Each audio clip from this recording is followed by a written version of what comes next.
नमस्कार. 8:30च्या बातमीपत्रात मी मंजिरी मराठे आपलं स्वागत करते. सुरुवातीला एक नजर ठळक बातम्यांवर. उत्तराखंडमध्ये निवडणूक प्रचाराचा शेवटचा दिवस. विधानसभेच्या 70 जागांसाठी बुधवारी होणार मतदान. उत्तर प्रदेशमध्ये दुसऱ्या टप्प्यासाठीचा निवडणूक प्रचार आज संपणार. पंतप्रधानांची आज लखीमपूर खीरी इथं होणार सभा.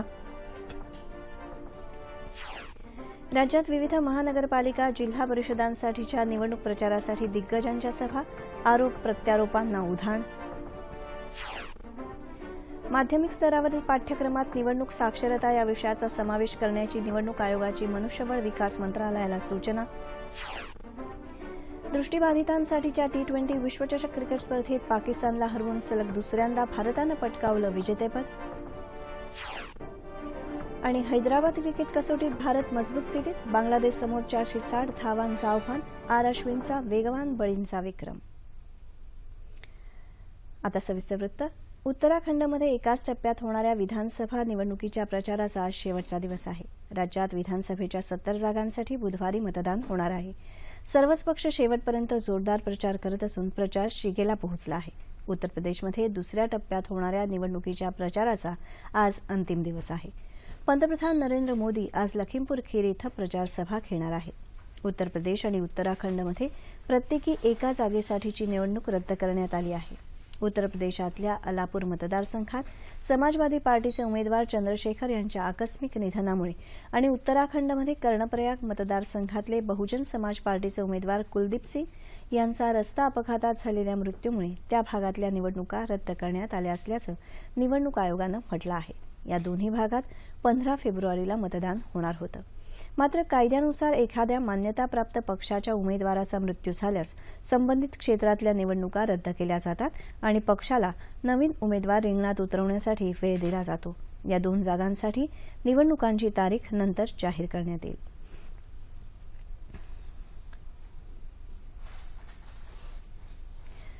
पंतप्रधान नरेंद्र मोदी यांची काल उत्तराखंड इथल्या पिथौरागड इथं सभा झाली. उत्तराखंडच्या विकासासाठी भाजपाचं सक्षम सरकार येऊ शकतं असं सांगत पंतप्रधानांनी भाजपाला निवडून देण्याचं आवाहन केलं. केंद्र सरकार सैनिकांच्या कल्याणासाठी वचनबद्ध असून सैनिकांच्या हितासाठी समान श्रेणी समान निवृत्तीवेतन लागू केलं आहे असं मोदी म्हणाले. काँग्रेसनं लक्षवेधी हल्ल्यावर शंका उपस्थित करून सैनिकांचा अवमान केला आहे अशी टीका मोदी यांनी केली. गढवाल जिल्ह्यात श्रीनगर इथंही पंतप्रधानांची प्रचारसभा झाली. या निवडणुका उत्तराखंडचं भाग्य बदलण्यासाठी आहेत. असा बदल घडल्यावर भाजपा सरकार राज्यात पर्यटनाला प्रोत्साहन देईल असं आश्वासन त्यांनी या सभेत दिलं. मुंबई महानगरपालिकेत अनेक विकास कामांसाठी वारंवार पैसे दिले गेले. मात्र 2006 ते 2017 या काळात कुठलीही विकास कामं झाली नाहीत. मात्र पैसे खर्च झाले. या घोटाळ्यांची उत्तरं संबंधितांना द्यावीच लागतील असं मुख्यमंत्री देवेंद्र फडणवीस यांनी काल मुंबईत अंधेरी इथं झालेल्या प्रचारसभेत म्हटलं आहे. शिवसेनेवर टीका करताना ज्या शक्तींविरुद्ध शिवसेना प्रमुख लढले आज त्यांची साथ घेण्याची वेळ शिवसेनेवर आली आहे असं मुख्यमंत्री म्हणाले. नोटबंदीमुळे सामान्य माणूस दुखावला नाही. ज्यांचा काळा पैसा बुडला तेच टीका करत आहेत. शिवसेना कोणत्या रांगेत आहे हेच त्यांनी स्पष्ट करावं असं फडणवीस म्हणाले. मुंबईकरांच्या जीवनात आम्ही परिवर्तन घडवणारच असा निर्धार त्यांनी व्यक्त केला. सांडपाणी प्रकल्प राबवून मुंबईतले समुद्रकिनारे स्वच्छ करू, गरिबांना घरं देऊ असं आश्वासन मुख्यमंत्र्यांनी यावेळी दिलं. कांदिवली इथंही मुख्यमंत्र्यांची सभा झाली. परभणी, लातूर आणि नांदेड जिल्ह्यात जिल्हा परिषद आणि पंचायत समिती निवडणुकांसाठी मुख्यमंत्र्यांच्या प्रचारसभा झाल्या. गेल्या 2.5 वर्षात राज्य सरकारनं ग्रामीण भागात राबवलेल्या योजनांचा आढावा या प्रचारसभांमध्ये मुख्यमंत्र्यांनी घेतला. शेतकरी, कष्टकरी माणूस नोटाबंदीवर नाराज नाही, परंतु ज्या नेत्यांना काळा पैसा पचवता आला नाही तेच नोटाबंदीच्या विरोधात बोलत आहेत असं मुख्यमंत्री म्हणाले. 35 वर्ष जिल्हा परिषदा काँग्रेसच्या ताब्यात होत्या. आता आमच्या ताब्यात द्या, आम्ही विकास करू असं आश्वासन त्यांनी दिलं. मुंबईमध्ये केवळ शिवसेनेचे कार्यकर्ते काम करतात, मात्र श्रेय घ्यायला भाजपा पुढे असतो अशी टीका उद्धव ठाकरे यांनी केली. मुंबईत गोरेगाव इथं घेतलेल्या प्रचारसभेत ते बोलत होते. लक्षवेधी हल्ला सैनिकांनी केला, मात्र त्याचं श्रेय केंद्र सरकार आणि भाजपा घेतं अशी टीका करत 23 फेब्रुवारीला खरा लक्षवेधी हल्ला काय असतो हे भाजपाला दाखवून देऊ असं ठाकरे म्हणाले. नोटाबंदीमुळे सर्वसामान्यांचा जीव गेला, त्याचा मला त्रास झाला, मात्र संवेदनाहीन मुख्यमंत्र्यांना त्यांनी काहीही फरक पडत नाही असं सांगत नोटाबंदी करणाऱ्या भाजपाचीच बंदी करा असं आवाहन ठाकरे यांनी कार्यकर्त्यांना केलं. मुंबईला बदनाम करून विजय मिळवता येणार नाही असंही ठाकरे म्हणाले. उत्तर प्रदेशमध्ये भाजपाचं सरकार येणार नाही हे त्यांना माहीत आहे, म्हणून तिथे शेतकऱ्यांना कर्जमाफी देण्याची घोषणा केली. महाराष्ट्रात सत्ता असूनही कर्जमाफी का करत नाही असा सवाल उद्धव ठाकरे यांनी विचारला. दिंडोशी या उपनगरातही उद्धव ठाकरे यांची प्रचारसभा झाली.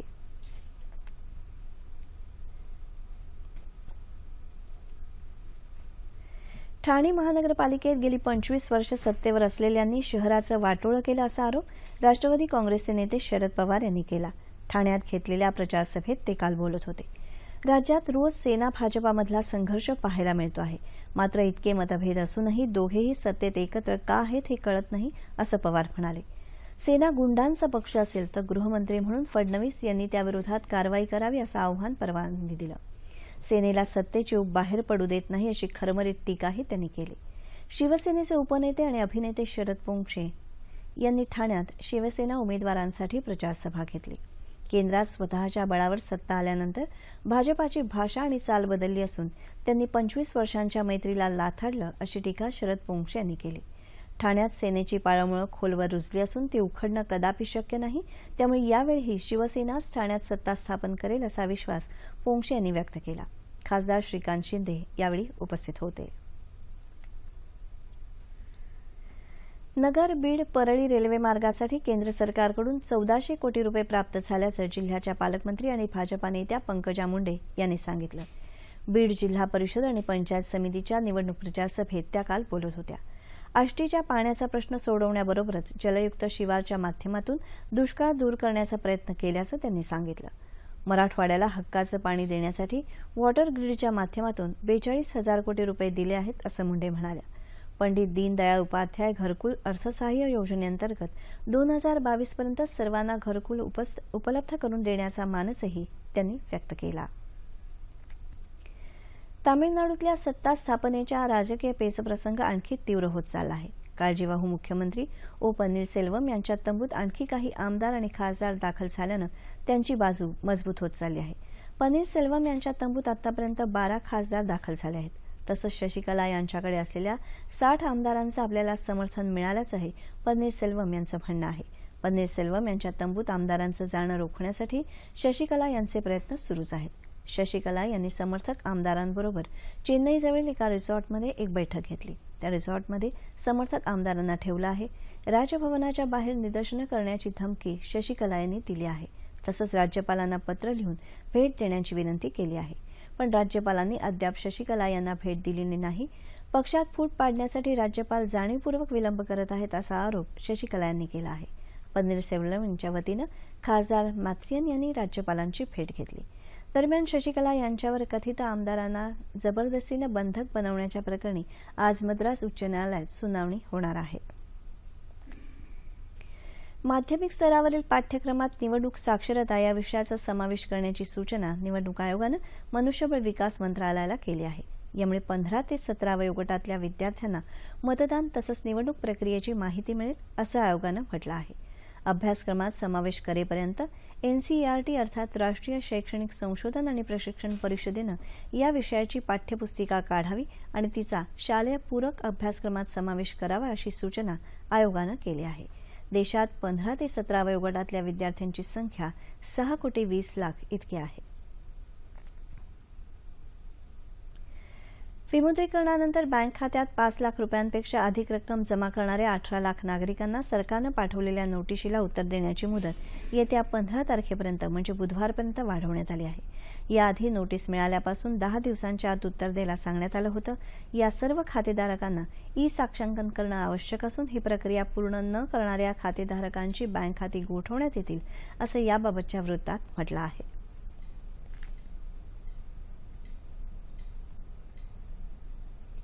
समाजातल्या दारिद्र्य निर्मूलनासाठी समाजसेवी संस्थांनी एकत्रित येऊन पुढाकार घ्यायला पाहिजे असं मत माजी राष्ट्रपती प्रतिभा पाटील यांनी व्यक्त केलं. पुण्यातल्या लायन्स क्लब इंटरनॅशनलच्या वतीनं देण्यात येणाऱ्या सेवा गौरव पुरस्कारांचं बालगंधर्व रंगमंदिरात काल वितरण करण्यात आलं. त्यावेळी त्या बोलत होत्या. समाजातले प्रश्न सोडवण्यासाठी सरकारवर टीका करणं योग्य नसून त्यासाठी प्रत्येकानं पुढाकार घेतला पाहिजे असंही त्या म्हणाल्या. उद्योजक अरुण फिरोदिया, अस्थिरोग तज्ज्ञ डॉ. के. संचेती, माजी सनदी अधिकारी अविनाश धर्माधिकारी यांच्यासह इतर 8 जणांना सेवा गौरव पुरस्कारानं प्रतिभा पाटील यांच्या हस्ते सन्मानित करण्यात आलं. त्याशिवाय लायन्स शताब्दी जीवन गौरव, लायन्स लाईफटाईम अचीव्हमेंट आणि लायन्स सेंटिनल लाईफटाईम या पुरस्कारांनीही विविध क्षेत्रातल्या व्यक्तींना यावेळी गौरवण्यात आलं.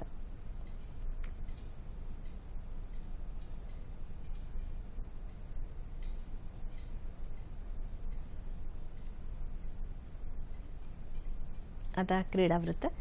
दृष्टिबाधितांच्या T20 विश्वचषक क्रिकेट स्पर्धेत काल भारतानं प्रतिस्पर्धी पाकिस्तानवर 9 गडी राखून दणदणीत विजय मिळवत विश्वचषकावर नाव कोरलं. बंगळुरू इथल्या चिन्नास्वामी मैदानावर झालेल्या अंतिम सामन्यात भारतानं हा विजय मिळवला. नाणेफेक जिंकत भारतानं क्षेत्ररक्षणाचा निर्णय घेतला. प्रथम फलंदाजी करणाऱ्या पाकिस्ताननं 9 बाद 197 धावा केल्या. विजयासाठी 198 धावांचा पाठलाग करताना भारताच्या सलामीच्या फलंदाजांनी आश्वासक सुरुवात केली आणि 18 षटकातच पाकिस्ताननं दिलेलं आव्हान भारतानं सहज पूर्ण केलं. अवघ्या 1 धावेनं शतक हुकलेला जयप्रकाश हा विजयाचा शिल्पकार ठरला. त्याला 43 धावा करणाऱ्या अजय रेड्डीनंही तितकीच मोलाची साथ दिली. याआधीच्या विश्वचषक स्पर्धेच्या अंतिम सामन्यातही भारतानं पाकिस्तानचा पराभव केला होता. पंतप्रधान नरेंद्र मोदी यांनी भारतीय संघाचं अभिनंदन करत तुम्ही मिळवलेल्या या विजयाबद्दल देशाला तुमचा अभिमान असल्याचं ट्विट केलं आहे.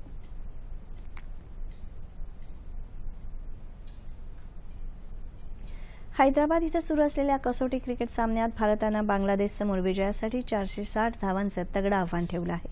चौथ्या दिवशी बांगलादेशचा खेळ 6 बाद 322 धावांवरून पुढे सुरू झाला. मात्र भारतीय गोलंदाजांच्या भेदक माऱ्यामुळे उपहारापूर्वीच बांगलादेशचा पहिला डाव 388 धावात आटोपला. बांगलादेशकडून मुशफिकर रहीमनं सर्वाधिक 127 धावा केल्या, तर त्याला शाकिब अल हसन यानं 82 आणि मेहदी हसन मिराजनं 51 धावा काढून चांगली साथ दिली. पहिल्या डावात उमेश यादवनं 3 तर आर अश्विन आणि रवींद्र जाडेजानं प्रत्येकी 2 गडी बाद केले. 300 धावांची आघाडी घेत बांगलादेशला फॉलो ऑन न देता भारतानं दुसऱ्या डावाला सुरुवात केली आणि 4 बाद 159 धावांवर आपला दुसरा डाव घोषित केला. चेतेश्वर पुजारानं 54 आणि कर्णधार विराट कोहलीनं 38 धावा केल्या. पहिल्या डावातली 300 धावांची आघाडी आणि दुसऱ्या डावातल्या 159 धावांच्या जोरावर 460 धावांचं तगडं आव्हान भारतानं बांगलादेशला दिलं आहे. हे आव्हान पेलताना बांगलादेशच्या दिवसअखेर 3 बाद 103 धावा झाल्या होत्या. भारताचा फिरकीपटू आर अश्विननं बांगलादेशचे 2 खेळाडू बाद करत 45 कसोटी क्रिकेट सामन्यात सर्वाधिक वेगानं 250 गडी बाद करण्याचा विक्रम केला आहे. ऑस्ट्रेलियाचा माजी गोलंदाज डेनिस लिली याचा 48 कसोटी सामन्यात 250 गडी बाद करण्याचा विक्रम अश्विननं मोडीत काढला आहे. ठळक बातम्या पुन्हा एकदा. उत्तराखंडमध्ये निवडणूक प्रचाराचा शेवटचा दिवस. विधानसभेच्या 70 जागांसाठी बुधवारी होणार मतदान. उत्तर प्रदेशमध्ये दुसऱ्या टप्प्यासाठीचा निवडणूक प्रचार आज संपणार. पंतप्रधानांची आज लखीमपूर खीरी इथं होणार सभा. राज्यात विविध महानगरपालिका जिल्हा परिषदांसाठीच्या निवडणूक प्रचारासाठी दिग्गजांच्या सभा. आरोप प्रत्यारोपांना उधाण. माध्यमिक स्तरावरील पाठ्यक्रमात निवडणूक साक्षरता या विषयाचा समावेश करण्याची निवडणूक आयोगाची मनुष्यबळ विकास मंत्रालयाला सूचना. दृष्टिबाधितांसाठीच्या T20 विश्वचषक क्रिकेट स्पर्धेत पाकिस्तानला हरवून सलग दुसऱ्यांदा भारतानं पटकावलं विजेतेपद. आणि हैदराबाद क्रिकेट कसोटीत भारत मजबूत स्थितीत. बांगलादेशसमोर 460 धावांचं आव्हान. आर अश्विनचा वेगवान बळींचा विक्रम. याबरोबरच हे बातमीपत्र संपलं. पुन्हा भेटूया सकाळी 11:30 वाजता आपल्या सह्याद्री वाहिनीवर. नमस्कार.